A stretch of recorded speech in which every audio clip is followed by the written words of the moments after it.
All right, ready to dive in? We're tackling 1984 today, and let me tell you, this book, it stays with you. Yeah, it does. It really It does. gets under your skin, you know? Yeah. It's not just a story. It's a warning, Yeah, and it's a reflection, and honestly, it feels eerily relevant, even today, it does. which is honestly kind of unsettling. Totally. And we've got a lot to unpack, so Happy to. let's dig into those core themes, those tactics of control Orwell lays out, and see if there are any unsettling parallels to our own world. Oh, yeah. And speaking of control, Orwell doesn't waste any time, right? No, he doesn't. Page 1, we're hit with constant surveillance, Big Brother, and then there's Newspeak. Right off the bat. This whole warped language. He masterfully cultivates this atmosphere of paranoia and surveillance and... You know that line? Everyone knows that line. Big Brother is watching you. Right. You chills. Sets the tone. Oh, immediately. Like, boom, you're right there. You're right there. And Winston, he's already kind of pushing back, even if it's just in his own head with that diary, right? Right. That desire for something real. Absolutely. Something genuine. I think we can all relate to that. Especially these days. Yeah, absolutely. He embodies that flicker of humanity, that yearning for freedom of thought and expression, Yeah. which totalitarian regimes are always, so desperate to crush. It's almost like he's like clinging to his own sanity in this world that's gone mad. Yeah, yeah. It makes you wonder, how much do we censor ourselves without even realizing it? All the time. Right. Yeah. Definitely. But before we go down that rabbit hole. Right. Let's talk about how the party controls people. Okay. Surveillance is one thing, but then Orwell throws doublethink at us. It's mind-blowing. Which is just, how do you even wrap your head around that? Right. And doublethink is essential to understanding how the party maintains its control. Okay. It's the ability to hold two completely contradictory beliefs at once Right. and accept both of them as true. Oh, wow. Think of the slogans. Okay. War is peace. Freedom is slavery. Ignorance is strength. It's like designed to break your brain. It's like Orwell is giving us a masterclass in manipulation. It is. Those Yeah. slogans, they're just like, whoa. Right. They're I meant think they short-circuit your brain. short circuit, exactly. Yeah. And they illustrate doublethink perfectly. It's how the party manipulates history, justifies its actions, and creates this environment of unquestioning loyalty and as a form of mental self-defense in that world. Oh, for sure. Yeah. And then there's Newspeak, Ugh. which is almost creepier in a way. It's very insidious. It is. Yeah. You flagged that passage where Syme, the character who's actually excited about it, Why? says it's about, quote, reducing the capacity for thought. It's terrifying. It's terrifying. It's like they're trying to erase any possibility of independent thinking. Precisely. By controlling language, they control the very framework of thought. Yeah. It limits expression, dissent, even the potential for rebellion. And you know what? What? We see parallels even today Oh, tell me more. with the ways language is used to shape our perceptions. Think about how certain words are used to evoke specific emotions or to shut down debate. Ooh. It's subtle, Yes. but it's so powerful. It's so powerful. It's Yeah. like they're trying to turn people into robots. It's like, Right. it's dehumanizing. It is. It's very dehumanizing. But then there's Winston searching for that connection, searching for something real amidst all this propaganda and control. Right. And that leads him to Julia. Ah, Julia. And Julia, she's something else. She's a firecracker. She is. She rebels, but in a totally different way than Winston does. Right. He's drawn to the past. She's all about the present moment, Yeah. grabbing onto pleasure and freedom wherever she can find it. She's not going to let Big Brother take her joy, right? No. It's like their affair becomes this little pocket of resistance. Absolutely. This hidden world where they can actually be themselves. Speaking of hidden worlds, there's that part you marked about Winston's dream. Oh, yes. About a place without darkness. Right. It felt, I don't know, almost hopeful, but also kind of sad at the same time. Yeah, it speaks to Winston's, deep-seated yearning for a different world, a world without the party and their control and their surveillance. But it's also, a reminder of how completely the party has taken over everything in Oceania, to the point where even dreams become this battleground. Oh, it's like they've colonized their minds. Exactly. And even when Winston finds those moments, right? Yeah. Of connection, of real human interaction, there's always that underlying sense of danger. Always. Like they can't ever fully relax. Orwell never lets us forget No. that they are living in a police state. Right. I mean, even the rats, right? Don't he? Which become this symbol of Winston's deepest fear. Yes. Are a reminder of the constant threat of violence lurking beneath the surface. Okay, well, speaking of fear, we have to talk about Room 101. Ugh.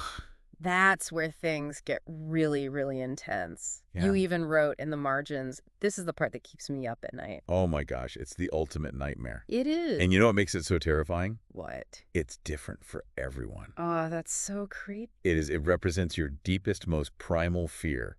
Oh, gosh. The thing that you would do absolutely anything to avoid. Wow. Right. Yeah. For Winston, it's the rats. The rats. But you know what's so effective?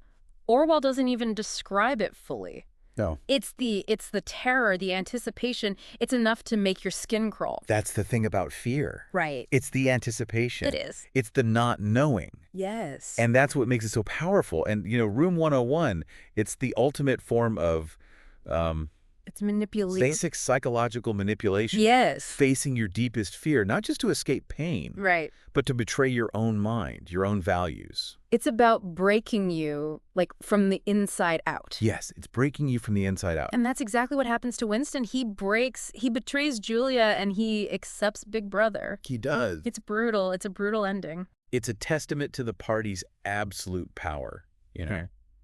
Their ability to just crush even the smallest, the tiniest glimmer of rebellion. It's like they don't want obedience. No. They want total and complete submission. Submission, yeah. They want to control everything. Oh, absolutely. Your thoughts, your feelings, your very being. It's a bleak reminder, though, isn't it? It is. That power, especially unchecked power, can corrupt even, you know, the best intentions. Power corrupts. And absolute power corrupts, absolutely. There you go. Right. But there's that final scene with the proles singing. Right. It's like he's offering us this tiny, tiny sliver of hope. Okay. This suggestion that maybe, just maybe, there's still some part of humanity that can't be completely extinguished, you know? Yeah, but then again, the proles are also they're easily manipulated. Right. They're distracted by the lottery, by those mindless songs, right? Exactly. So it's like, are they a genuine threat to the party? Right. Or are they just another form of control?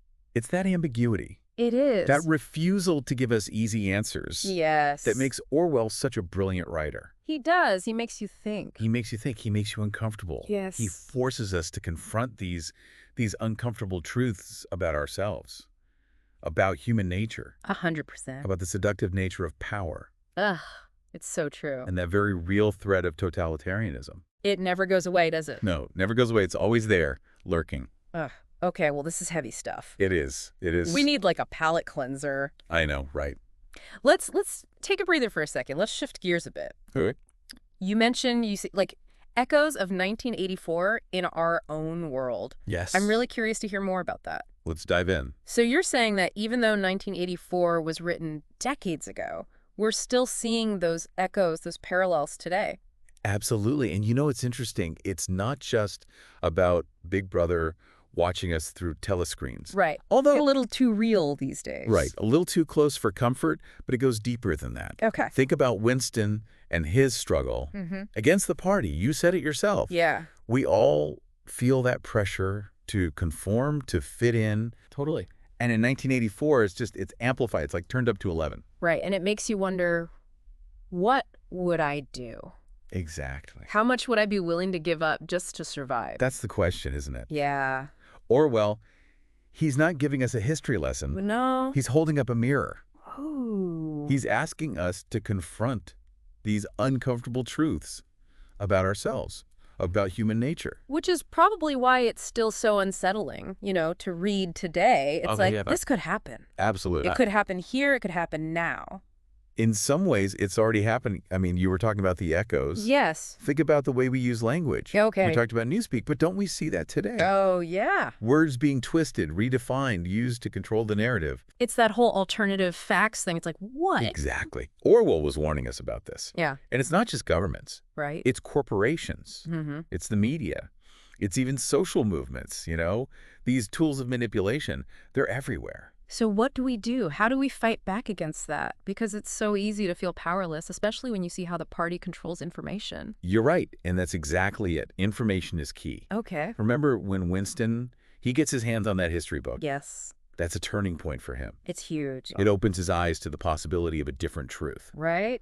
So we have to be critical thinkers, question everything, and seek out different perspectives, you know? Yeah, it takes work though, right? It's so much easier to just scroll, like whatever's put in front of me. It is easier. It's so easy to be passive. Right. But Orwell's reminding us that freedom is not a spectator sport. Ooh, I like that. We have to participate. Okay, how? Engage in those thoughtful debates. Yeah. Challenge assumptions. Mm-hmm. Be open to changing your mind. Okay. Right. It's like what you were saying before. We can't censor ourselves. Exactly. We have to be willing to speak up even when it's uncomfortable. Yes, even when it's hard. And it will be hard. Yeah, especially when you're up against the thought police, even if they're just in your own mind. Oh, absolutely. Mm. But remember what Winston learned. The most important thing is to stay human. Okay. Hold on to your empathy, your compassion, your ability to connect with others. Yeah. That's what the party could never take from him. And maybe that's where the hope is, right? Even in a world as bleak as 1984, there's still that little spark, of something unbreakable. In the human spirit. Yes. That's the message. That's what we hold on to. Yes, the world isn't predetermined. We have a choice. We have a choice. We can choose freedom over oppression. Yes. We choose love over hate. We choose truth over lies. I love that. It's a choice. It is. And we have the power to make it. So to everyone listening out there, I know this has been a lot. If you're feeling a little, I don't know, overwhelmed. A little terrified. A little terrified by everything we've talked about today. Don't despair. Be awake. Be engaged. Stay informed. Yes. And never, ever stop questioning. Ooh, I like that. That's the best defense we have. Against Big Brother. Against any Big Brother. Well said. Well said. This deep dive has been intense. It's been thought-provoking. And yeah, maybe a little terrifying at times. It's Orwell. But it's a call to action. It is. So thank you for joining us on this journey through 1984. Absolutely. Let's make sure that we create a future where we choose freedom, we choose truth, and we choose to stay human. Here, here. That's it for us. Thanks for listening.